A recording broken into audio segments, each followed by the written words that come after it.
Welcome to Fidelity Awareness, a series dedicated to unraveling the complexities of how we make and listen to music. I'm Dr. Doug Bielmeyer, here to guide you through the world of music production, where creativity meets technology.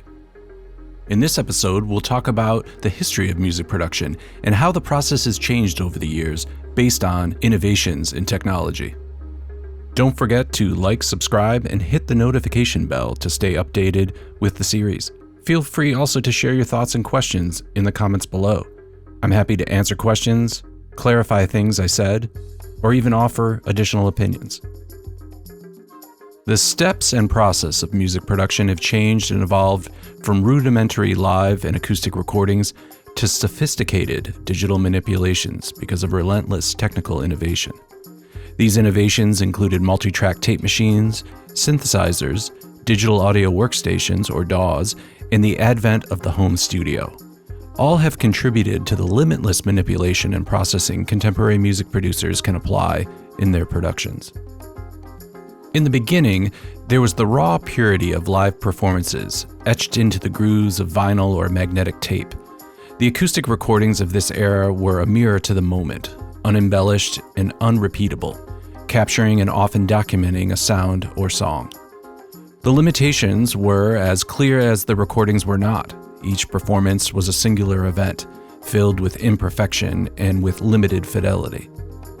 As a result, these early music productions, we have recordings, some 100 years old, that document these great performers and creators, which for hundreds of years prior was impossible.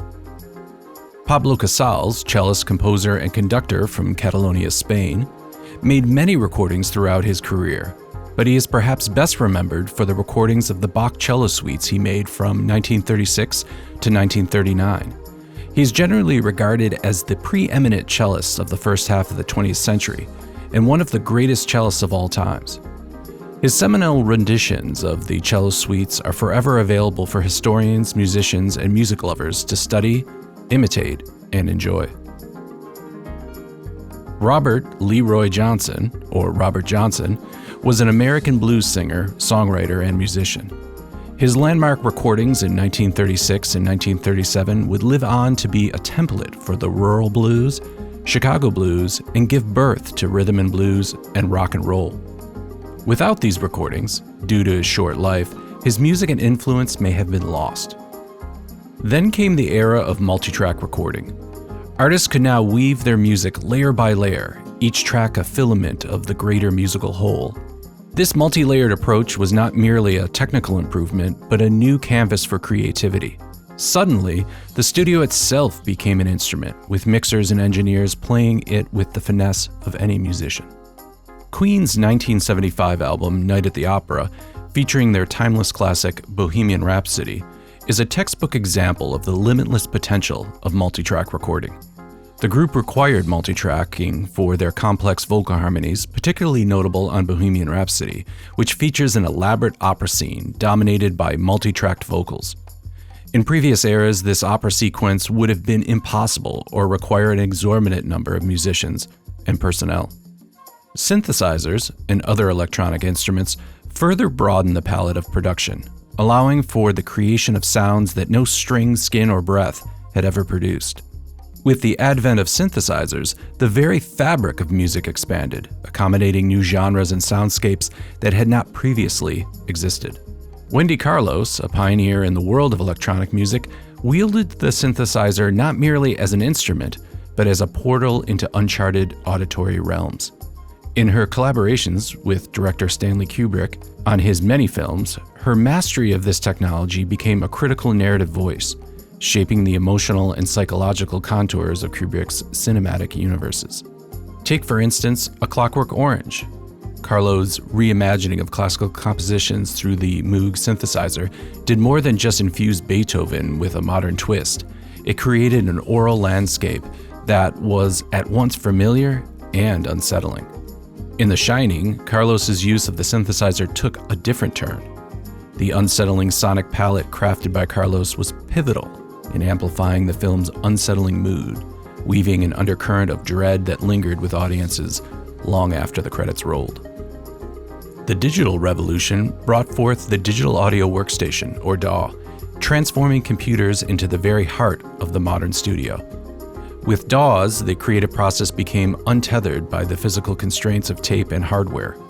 In this new digital domain, editing and mixing became non-destructive, repeatable, and profoundly precise, allowing for an unprecedented level of polish and experimentation. Digital audio workstations like Pro Tools enabled artists to manipulate and perfect their recordings, giving them the ability to realize their creative visions. Notably, Ricky Martin's hit song Livin' La Vida Loca, 1998, marked a turning point as the first popular track entirely recorded, mixed, and mastered digitally in a DAW. This shift to in-the-box production has since become a standard in recording studios, further democratizing music production and expanding the boundaries of creativity. The evolution of digital audio workstations has revolutionized the accessibility and creative possibilities for artists, producers, and sound engineers. In the past, recording studios were often exclusive and expensive, limiting opportunities for aspiring musicians. However, as recording technology advanced and became more affordable, musicians found themselves able to create music in their own home studios. While this sometimes meant sacrificing a bit of sound quality, it offered unparalleled creative freedom. Genres like rap and hip-hop were once overlooked, thrived in this new environment, ultimately reshaping the music industry. The rise and capabilities of these DAWs in parallel with advancements in computers, we arrive at the epoch of home studios, a democratization of music production that has put the power of the DAW into the hands of the many.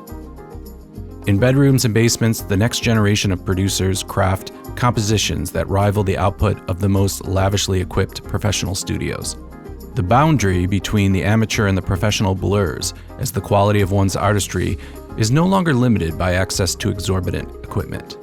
Billie Eilish's 2019 #1 album, When We Fall Asleep, Where Do We Go?, is a great example of how the home studio can be used to create successful productions at a fraction of the cost needed in generations past. Between 2016 and January 2019, Eilish's producer and brother, Phineas O'Connell, recorded the album in his home studio in Los Angeles, California. Phineas's home setup equipment list from this era values at about $6,000, which is significantly less than the average cost of owning and operating a professional production studio, or renting one by the hour over a 3-year period. Ultimately, the album went on to win multiple Grammys and propelled Eilish and Phineas into the spotlight. The history of production has witnessed a remarkable evolution driven by relentless technical innovation. It began with rudimentary acoustic recordings, capturing the raw purity of live performances, but limited by imperfections and limited fidelity.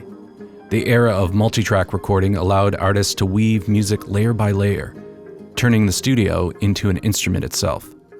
Synthesizers introduced entirely new soundscapes and genres. The advent of digital audio workstations transformed music production, making it accessible and precise. Now, home studios equipped with affordable DAWs have blurred the lines between amateurs and professionals. This democratization of music production showcases the potential for creativity and success in the digital age. That's all for today's episode of Fidelity Awareness. Join me next time as we dive deeper, offering tips, techniques, and insights to enhance your music production journey. Until then, keep making music.